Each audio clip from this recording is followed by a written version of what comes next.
the heck is Nutcracker syndrome? Hey guys, it's Megan. Stick around. Today we're going to talk about one of my rare diseases, Nutcracker syndrome, how I was diagnosed, what my symptoms are, what my treatment's been like. Hey everyone, if you are on my channel today and you're watching this video, my guess is that you were doing searches on Nutcracker syndrome. So maybe you or a loved one has recently been diagnosed, or maybe you just have some of the symptoms and you've been looking online and you're curious and just suspicious that you might have it. And that's why I'm making this video. I kind of want to go over my story with Nutcracker syndrome, what my symptoms were, what my diagnosis looked like, what it took to get a diagnosis. If you have done any research at all, I'm sure you know that Nutcracker syndrome is considered right now a rare disease. Personally, I have different thoughts on that, but we'll get to that later. So there isn't a whole lot of information, or the information that you find seems to be redundant and you can't find any different information, or if you're looking for more, it just seems to be very generic. And for me, what I started to realize as I would go down the rabbit hole looking for more information, and when I would talk to more people that had Nutcracker syndrome, you start to find out it's going to vary greatly, from one person to the next. You have severely different levels of pain. Some people can walk around with Nutcracker syndrome for years without having any indication that they had anything wrong with them at all. And then you have people like me that were searching for answers that just couldn't get a diagnosis, no matter what specialist they saw. So I guess we'll go ahead and get to it. Oh, I guess without further ado, let's go ahead and jump into it. Okay. So all of my symptoms, the beginning of Nutcracker syndrome for me began with my first pregnancy. So I have 3 little kids, and I had them back to back to back for the most part. I had, my first 2 were about 15 months apart, and my last one, 2.5 years after the last one. So they were pretty close together. So from the research I've done, there isn't really anything that would put you at risk other than, being, really thin, I guess helps. I'm fairly thin. I'm tall. I have a very large frame. And so I think I'm just considered average, but when you see me and I'm standing, I'm 6 foot tall. I probably appear very thin to a lot of people. But I'm 145 pounds. So, but I guess if there's not a lot of room in there to sandwich, I guess I should back up. Okay, so what is Nutcracker syndrome? I guess we could start with that. So there are different kinds. So to begin with, I guess I'm just going to read directly from my computer because this is easiest for me. So Nutcracker syndrome, it says, is a rare vein compression disorder. It occurs when arteries, most often the abdomen's aorta and superior mesenteric artery, squeeze the left renal kidney vein. And it can cause many symptoms, both in children and adults, yada, yada, yada. So if you hear that definition, you hear most often the abdomen's aorta and superior mesenteric artery are squeezing the left kidney vein. So I have the most rare form, where my left renal vein, my kidney vein, is sandwiched between my aorta and my spine. And there's just no give there. There's just no padding. So the first thing that my doctor suggested once I got a diagnosis was actually to gain weight, to see if we could put a little bit of padding between my spine and the vein, to hopefully just kill some of the compression. But it didn't really do anything. It didn't seem to clear any of the symptoms for me at all. So the left kidney vein is sandwiched between for me, like I said, the aorta and the spine. So with the vein being compressed, it can't the blood can't get through. It often, backs up into the kidneys. It can cause kidney damage if it's not fixed or if it's not remedied, but it tends to cause a ripple effect. So it's starting up in my kidneys, but then everything else down below is affected. So if you have Nutcracker syndrome, you often have pelvic congestion syndrome, which take it from me is a whole lot of fun. So, and these things, by the way, guys, these are not gender specific. This can happen in males and female, the Nutcracker syndrome, so before you have any symptoms, it's just called Nutcracker phenomenon. Once you are exhibiting symptoms of Nutcracker syndrome, then it's Nutcracker syndrome. And like I said, men and women can get it, but women tend to get the pelvic congestion syndrome. So because my blood flow is kind of in the middle of me shut off in a certain spot, everything down below it, so my pelvic, it is now has an effect on my ovarian vein, all of my female anatomy down there, so my ovaries, my uterus, and just all of my lady bits. And oh my gosh, when it's coming to like that time of the month or whatever, the pain, it is excruciating. And I am somebody who I pride myself in a pretty high pain tolerance. I've had 3 babies. I'm not huge on medications. I'm not afraid of pain. I'm not, and it just doesn't typically have that much of an effect on me. But every month having those same for, the couple days leading up to it, I mean, the heaviness, the pain, it is just this fullness that you just can't shake. You can't get rid of it. Painkillers don't even scratch the surface of it. It's awful. And if you're going through it, I feel it. I feel you. I feel your pain. I'm so sorry for you. So my story and how it started, it took a good 7 years before I got the diagnosis I was looking for. And it started with my firstborn.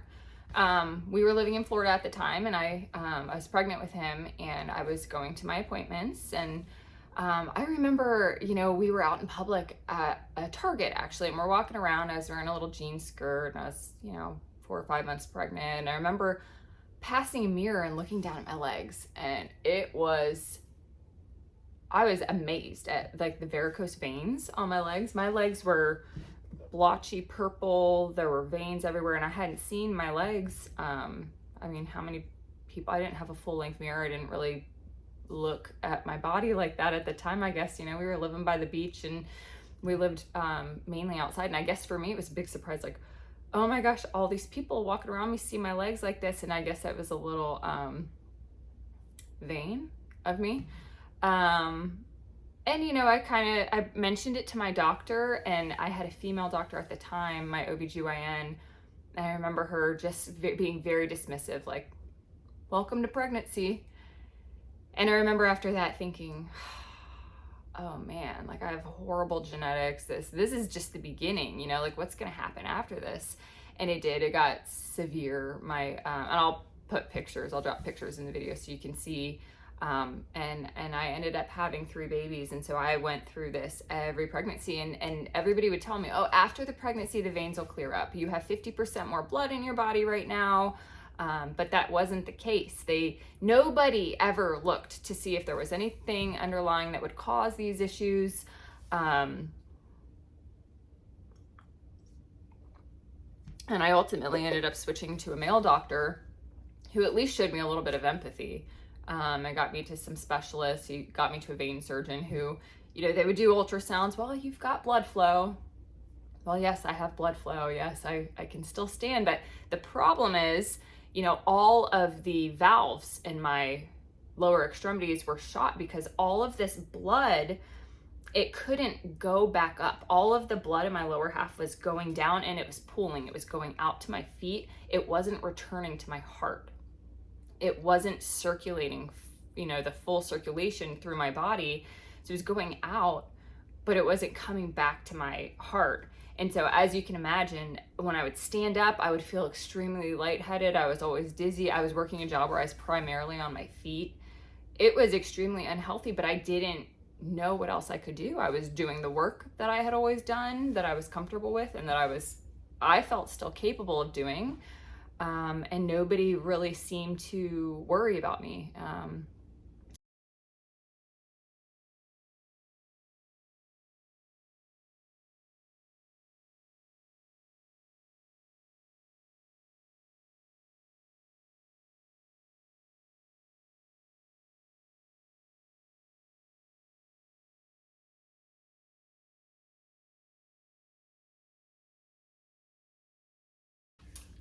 So after being dismissed by my first doctor and really kind of getting through my first pregnancy without too many issues, well, actually, let me back up. With my first pregnancy, when I did switch to a male doctor, he mentioned something, and he was like a former Navy doctor or something. He did mention something. He said, I have a, haunting suspicion that, looking at your legs and hearing some of the pain that you're going through, I have a feeling that you have pelvic congestion syndrome. So when he sent me to a vein specialist, they did, their scans, their ultrasounds, and they did a transvaginal ultrasound where they did, diagnose me. They saw that I had evidence of pelvic congestion syndrome. So I guess in my whole diagnosis, that was step one. So I first got diagnosed with pelvic congestion syndrome. Then I had a second baby, and I continued to see my vein specialist and continued to do everything that I was trying to stay off my feet. I was wearing compression hose. I was trying to do everything I could to be healthy, eat great. I was, not eating bacon and cheese and dairy and sugar and stuff like that. And I never felt like things got that much better. So I switched over and we got Kaiser Insurance, and they sent me to their vascular surgeon, who said, yes, you have all of the valves on your lower extremities are shot. They will all open one way, but they won't open to allow the blood flow in the opposite direction, which is what you need. What we're gonna have to do is start going in and doing some ablations in your legs, killing off those unhealthy larger veins so that they can reroute the blood to healthier veins. So, okay, well, that's great.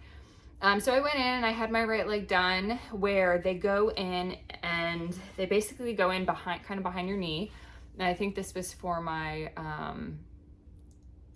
whatever that biggest vein is in your leg. Give me a sec. Okay, so I went to Kaiser and I had an endovenous ablation on my saphenous, my greater saphenous vein. And I thought that was gonna cure everything. It was such a joke, And so I came home and I went through the, recovery from that, which is really just wearing compression hose. And several weeks went by and nothing got better. Nothing ever got better. And I remember all of my subsequent follow-ups. It was kind of, sometimes it works and sometimes it doesn't. You just seem to be extremely unlucky. And nobody could really piece it together, because everybody says you seem to be the epitome of health. You're happy, you're healthy, you move, you're active, you have all of the right things going on. What seems to be causing this? And nobody ever seemed to really do any more investigation. It was, oh wow, this is so bizarre. And then I had another baby. And that really brought us to 2020 because, and really the whole pandemic thing. Because he was born in March of 2020, which is really when everything started shutting down. And shortly after that, I remember, because every time after pregnancy, my legs would get a little bit better. And when I say a little, I mean 10% better. And I was through, kind of getting over, because they really want you to, I think, be done having kids before you really start going in and doing all this vein work, because it can, if you get pregnant again, you're just going to go back and you're going to undo the results. And trust me when I say that some of these things are very unpleasant. You don't want to have to go through this more than once if it's possible. So I eventually started doing more research, and I said, this can't be the end of the road. This is not normal. To be in my 30s, to be young and to be healthy, I can't accept this. And so I just kept pushing and I kept pushing. And I finally found the Vascular Institute of Virginia, because I'm in Northern Virginia, not too far from DC. And I went in and the doctor at the time, Dr. Lee, he looked at me and he said, I have an idea of what's going on. I believe that we can work with you to fix this and make your life better. And I think, you know, he said, I've come in contact with plenty of people your age who have been told the same exact thing, that, you know, they have bad genetics or that they just got the short stick or what have you, that have been dismissed by other doctors. And, you know, we've helped them to achieve, you know, a healthier life and found their underlying cause of their vascular disease. So that gave me great hope to finally find a doctor that didn't dismiss me. So that was, I guess, step 2 in my diagnosis. So I guess originally when I went to the Vascular Institute of Virginia, the big thing that they did was just a one-over. They looked at me, they did some vein mapping. So they literally had pieces of paper with, you know, like a drawn out person, and then they would try to map where the veins are that you could see. And as you'll see from the pictures that I had, there were times where I had giant, gnarly, like those like root veins, varicose veins. And then you'll also see what I mean when I say pooling of blood, where it looks kind of like liver mortis, like on a deceased person, for lack of a better term, I don't know what else to call it, where it is just splotchy purple. I had people come to me and like ask, like, is everything okay at home? Like, are you okay? Is everything okay? Like, yeah, I'm fine. This is just my body. So not too long after I started working with Dr. Lee, he introduced me to Rachel Lindsay, who was the nurse practitioner who did all of their vein procedures. So I started working closely with Rachel, and she came up with a treatment plan for me, which would include several of those endovenous ablations. So we had to do several. The big thing with the ablations and with the sclero that I'll get to is that you really have to have enough of a straight shot in the vein to get the catheter in, or needle, whatever you're working with, in order to deliver the high frequency, you know, radio waves or whatever they're trying to do. They have to have a straight shot. But my veins are so, they call them tortuous, meaning like they're so like tangled and gnarly that it was very hard to achieve this. And I have insurance that wouldn't approve a different procedure called varithena. So apparently varithena is like the gold standard for these types of things. And if you're able to get that, that's what's highly recommended, because there were so many times that, you know, I would be on the table and they couldn't get whatever type of needle in, and they were so frustrated from having to stick me 30 times that they would just say, I wish that you could get approved for varithena. And, you know, it is what it is. So like I said, I have a high pain tolerance, and they knew that. They could tell, I think, from my patient style or whatever, and just from spending, so you spend a lot of time with these people when you go, there's a lot of time that has to go into it. And they were, I think, able to tell that, you know, how far they could push me. There were other people that could only go in and get like one thing done at a time, but they knew like I was very serious about wanting to get this done. And for me, a little bit of temporary pain for one day taking off of work or what have you, I'd much prefer that than having to go back a million times, because my life is just with 3 little kids. I don't have time for that. Okay, so they knew that they were gonna have to do a bunch of these endovenous ablations on my veins, but they didn't know the underlying cause. So step 3 really was doing something called a venogram, which is where they want to go in and look down in your veins, kind of map them out inside, like not an exterior mapping, now moving in. So what they did, I don't know if you can see here, they went in right here near my carotid, and they you are kind of like a twilight. I was on the table and sedated, but I was semi-aware, so I just kind of kept falling asleep. And they're guiding a scope down in, and they're injecting dye, and they basically have an x-ray machine like over you. You're laying on your back, and then they are able to see where the dye goes, map the veins. So like I said, I was semi-awake for this, and I remember Dr. Lee in the middle saying, "Oh my gosh, I think she has Nutcracker syndrome." And I kind of was like, like trying to understand what that meant. And then I heard him just a second later say, "Wait, this isn't Nutcracker, this is Megh." And so ultimately, when I woke up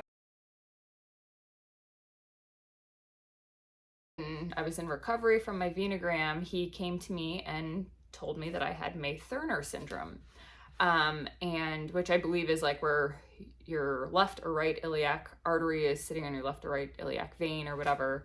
And so it's another type of compression vein thing, similar to Nutcracker, but very different. And I think it's a lot less, and I don't want to speak to that because I don't know too much about it. I just remember going home and looking and like pictures, there were pictures of people that had their leg just huge and swollen, and just, it was a sad time thinking like, gosh, like why do I have all, because I have many other underlying health conditions that I will get to, and if God forbid you have any of them and you end up having to watch my videos again. But I just kept thinking, gosh, like I am so unlucky. Why do I have all of these things wrong with me? So that was that. I had Megh, and so we went on with these ablations. So as we're going on with the ablations, we're doing all the work. I guess I'll just give you a quick insight as to what those are like. If you are terrified of needles, you are not going to like the ablations, but I will tell you that they help in such a severe way. Like they help. I owe, I think, like my lack of pain now to all of these ablations I had. So you're going in, you're killing off all of those dead veins that the valves just don't work, and it's rerouting all of that blood to healthier veins. It really is like it's making your legs healthy. And so I needed this. And so that's what they did. They went in, and I think I had like 8 or 12. I had a lot of them done. Thank God, all covered by my insurance. I didn't have to pay a penny, but so each time I'd go in, and it's just, so there's a lot of needles involved. So a lot of, like they'll kind of put in, like something like a numbing agent. So they'll go in with a few little shots to numb, and then they're like putting in a catheter, which is obviously not a needle, it's much thicker, but to go into a vein. So then they'll also have to like make sure that the vein has a certain diameter so that it can stretch. There were some of mine that were like kind of borderline wide enough where they would get the catheter in, and I could almost feel the vein opening around it. So some of them could be a bit painful. And then I had to have some done on the back of my legs too. So I'm laying on my stomach, and I'm fine with needles if I can see it going in. But so these ones on the back of my legs, I'm just like, oh my gosh, I can't see it. You don't know where they're poking. And sometimes, she'll say, hold your breath, I'm about to poke. And then sometimes she's just trying to go fast because she had the opportunity. Lots of things move, the compression to the vein sometimes it make the needle come out. There's a lot that goes on with those ablations. But I can tell you that they helped. So, you go in, and I think you have the option to take like a Valium. Some doctors, my first doctor at Kaiser, they actually did the twilight thing with me, but I got to the point where these were just second nature. It's just another Monday or another Tuesday, and I would go and I wouldn't take anything because I wanted to be able to drive myself home and do schoolwork or homework afterwards. So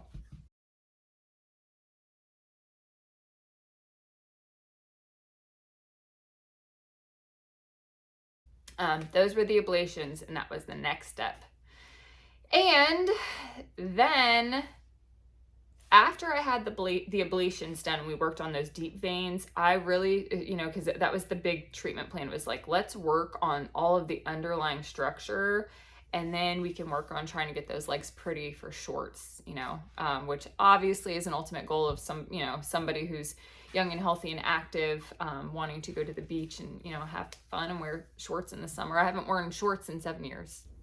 So then once we got to the stage where we would be working on, you know, aesthetics and how things look, we would, you know, do some sclerotherapy, and then maybe, you know, even get down to the spider vein level where all of those like purple pooling bloods now have all of these broken blood vessels. So that was the next step. And I still have, you keep in mind, I have not been diagnosed with Nutcracker syndrome. This is all leading up to it. So, and this was kind of the ultimate catalyst. So I've gotten done with all of my ablations, and it was time for me to start working on the aesthetic veins and all of the cosmetic touch-ups, right? And this is where I was getting really excited. Well, I had this gnarly vein in the back, and with some of these veins, since I have pelvic congestion syndrome and they know that my veins are kind of out of control in my pelvis, they didn't want to sclero veins that were leading to my pelvis, because if they were going to my pelvis and they were dumping sclero in there, it would just cause a whole host of other issues. So we did some more vein mapping, and they just couldn't figure out where a few of these veins were going. And so the easiest thing, and this is just kind of a side note, working with many other specialists, we had tried to order a CT of my stomach so many times because I had so many, and I'll kind of get to my symptoms later and everything, but I had so many symptoms that kind of were like of abdominal concern that they just kept trying to send me for these abdominal scans, and my insurance would turn them down every time, saying there's just not enough. And then I had ultrasounds done, they didn't see anything. So they would always refer to the lower end of like the scans and imaging, and then those wouldn't show anything. So then the CTs were always denied. So just for this vein, they couldn't do the vein mapping. So ultimately we asked the vascular surgeon with the practice, Dr. Bosu, you know, for some advice, which we do. And he ordered a CT venogram, which is essentially what I had done when they scoped down through my neck. But this is like much higher. So they wanted to do with contrast and without contrast, which was super crazy. If you ever have the chance to get that done, oh my gosh. I've had CTs before, and I've had where they, you know, inject the dye, but this was like a whole different caliber when they were going through the veins. It was like, it heated up my body so fast. I thought I was having a reaction. I almost had a panic attack on the CT scan table. So we got those results, and I remember being at work, and this is where I got my diagnosis. So, of all of that, so 7 years of me complaining and getting scans done, and people telling me, okay, yes, you have pelvic congestion syndrome, maybe you have Megh syndrome, oh, you have bad luck or what have you. And it was me trying to get a varicose vein treated for cosmetic reasons. That's how I got my diagnosis. So I'm at work and I get a call, and it was Dr. Bosu. And he said, hey, Megan, it's Dr. Bosu with, you know, the Vascular Institute of Virginia, and I just got your scan results, and I was looking at them, which, by the way, I had already seen my results. They were emailed to me from Centera or wherever I had gotten the scan done, and I could see the radiologist that originally read the results, and it, you know, kind of said like thickening of the bladder, you know, no whatever, just like nothing that was like noteworthy or strange or abnormal or out of the ordinary type thing. And then I think they said like enlarged liver. So there was a few different like little things, but pretty much overall like nothing that would have been anything diagnostic. And that's it. So he calls me and he says, oh my gosh, Megan, I'm looking at your scan, and I know exactly what you've been going through, and I know what's wrong with you. And I said, okay. And he goes, you have Nutcracker syndrome. And I'm like, wait a second. Nutcracker syndrome. So do I have Nutcracker syndrome and Megh? And he said, nope. I'm looking right now. I see absolutely no indication of Megh. I see Nutcracker, and it's very obviously Nutcracker. He said, usually your left renal vein, your kidney vein, would go in front of your aorta. So in the average person, the typical anatomy is that that left kidney vein goes in front of the aorta, whereas mine is post-aortic. But other symptoms I've had along the way, and I think, probably I would have never attributed to Nutcracker syndrome. But now that I have it, or that I have a diagnosis, and, I've had these things going on for so long, it just kind of makes sense. Some of the symptoms I've had, so obviously achy legs because I have the pelvic congestion syndrome, and it just kind of affects everything down below. But the number one thing I think that I struggle with the most is I have this like center, I don't even know how to describe it. I always just kind of say I feel sick in the middle. I feel sick in the middle. It's not like an upset stomach. It's not like I ate something bad. It's not like an anxious stomach. It's a pain that I don't know how to otherwise put into words. It's just, it almost starts up here and it goes all the way down the center of my body. And it is just it feels like doom. And I don't know how else to put that. It just feels almost like somebody is like there's a towel in the middle of me and somebody's wringing it out. It just feels like this horrible feeling in the middle. Now, for a very long time, I had been dealing with abdominal upset, where I would go to my physician. I remember going to my physician, like my primary care, and her pushing on the right side of my stomach and me having left rebound pain. So I had colonoscopies, I had endoscopies. What else have they done? All kinds of scans on, just trying to see, like, do I have ovarian cysts and that kind of stuff. What other kinds of symptoms do I have? A lot of times it's just like it's flank pain. And I mean, if you've been looking this up, if you've been researching this because you have it or you think you might have it or you've been diagnosed with it, I mean, I think that's the most common one is like lower back pain. I'll get really low back pain and flank pain. And my periods, my menstrual cycle is just the worst thing ever. Just having to deal with that. I think 2 or 3 days leading up to it, and then the first day are just.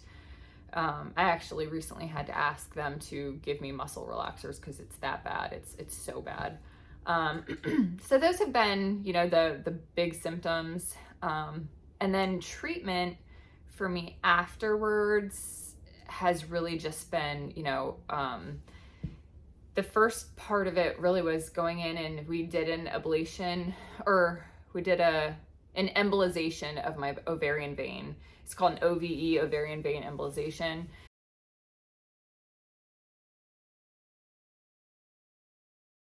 So we went in and did that on the left-hand side, because he could tell that, I guess so because of the blood being cut off the kidney, I guess it affected the ovarian vein, and then the ovarian vein, if they could clear that up, it would probably help with some of the pelvic congestion syndrome. So I had that done maybe 2 or 3 months ago now, where they go in, so they put little coils in, try to help open up the vein because some of that blood was backing up, and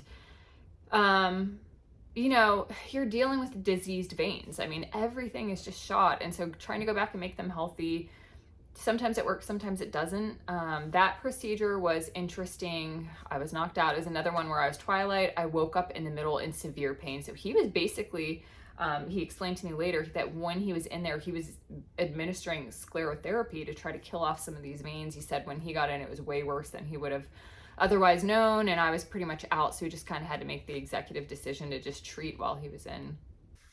Okay, so let's talk sclerotherapy. Holy cow. I thought that when I finally got to that stage in the process that, oh my gosh, this should be in and out, no big deal. That stuff is no joke.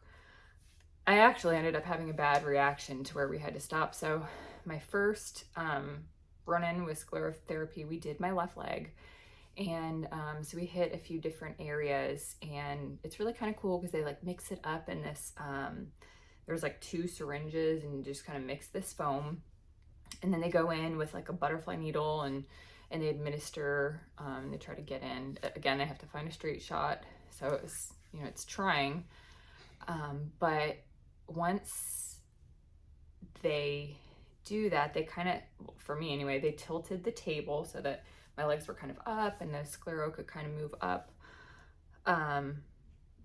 These things were no joke. They hurt a lot. So for each hit or stick of sclero, I also was getting like 2 to 3 injections of like a numbing agent. So she would find the site that she wanted to inject the sclero. She would do 2 or 3 injections of whatever the numbing agent was, and then she would go in with the sclero and hit it there. And then they try to kind of like move it up, because what the sclero is doing is it's going in, it's going to harden and kill off the vein. So just more needles that I thought weren't going to be super painful that ended up being super painful. But with the sclero, for me, it ended up being really scary. So we started on my left leg. They tilted the table so that the sclero could, you know, kind of work its way up, if you will. And then after the procedure, they set the table back up. So I was sitting up right, and they wanted me to wait 10 minutes for the sclero to kind of, you know, solidify or do its thing. And then they kind of want you to put on your compression hose, and then you're free to go on your way. However, when they propped the table back up, I started getting, you know, aura, like a visual aura, and I get migraines with visual aura all the time. I've had them my whole life, and so I'm very used to them. And so with the first one, I just kind of thought, oh my gosh, I'm getting a migraine. So I didn't know. I had very little to eat that day. I'd been running around and then trying to make it to this appointment on time. And, you know, I was very excited about this appointment because I knew we would be working on the cosmetic side of my legs, and I'd been waiting to get to this point for so long. And so I kind of wrote it off to, you know, being dehydrated, being undernourished, and running around, being stressed, because those things can all cause migraines for me. So they set the table up, I get the visual aura, and then I go to stand up. And when I went to stand up, they had been working on my left leg, but my whole right side of my body goes numb. And that scared me. I started, like, nothing felt right. It was a very out of body experience. And I kind of let the nurse know, hey, I'm scared. There's something going on with me right now. So she went and got another nurse, and they just kind of monitored me. They put me up on a heart monitor and got my blood pressure and everything. And they said, okay, well, you know, let's hang out for a little bit, drink some water. And ultimately I went home. I had a really bad migraine the rest of that day. And I, you know, popped some Tylenol or whatever and went to sleep. I didn't think too much of it. Next time, because they rotate, they tend to, you know, they'll do your left leg, then your right leg, left leg, so they can continuously work on you. And so the next time they were working on my right leg, and I didn't have anything. I made sure I ate before. I made sure I was well hydrated. I went into it very nervous, knowing that it was more painful than I originally was aware of, but also knowing that I had that kind of weird, freakish little thing happen, because they told me that that they had never really had anybody else had that happen. So after the right leg, I was fine, and I just kind of, you know, it just, after that one went fine, I didn't think back to the first one. So then it was time to go back in for the left leg again, and when I went in, I had the same thing happen, only it was intensified. So as soon as they sat me up, I got the aura. I was like, oh gosh, I guess this is happening again. I went to go get dressed and put on my hose, and my entire right side went numb again.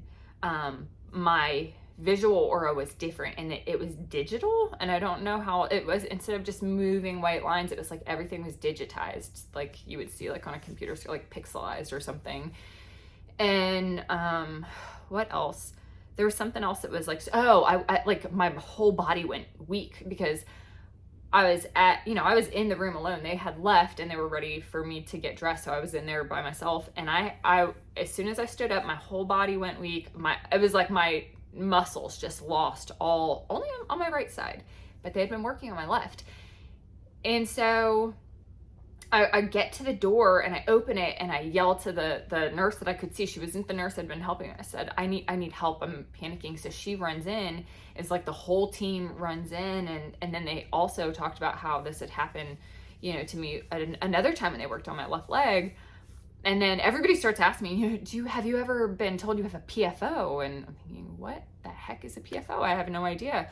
Well, apparently there is something called a PFO. I forget what I guess I could, the patent, something with, there's a small hole in your heart.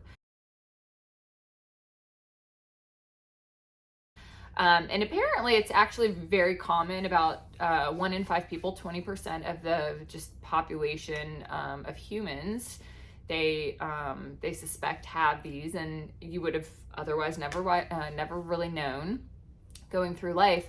But for certain types of medical procedures, it can have, there's like a contraindication. So I ended up having the bad reaction, and they suspect that I have it. So at this point, I mean, that's probably a month and a half ago now. And so I have an appointment later next month to go see a cardiologist, which I've seen a cardiologist. They even sent them the report saying that there was no signs of a PFO, but my vascular surgeon wants another opinion. So at this point, currently, we've stopped all treatment because we have just decided, for me, it's so scary to go through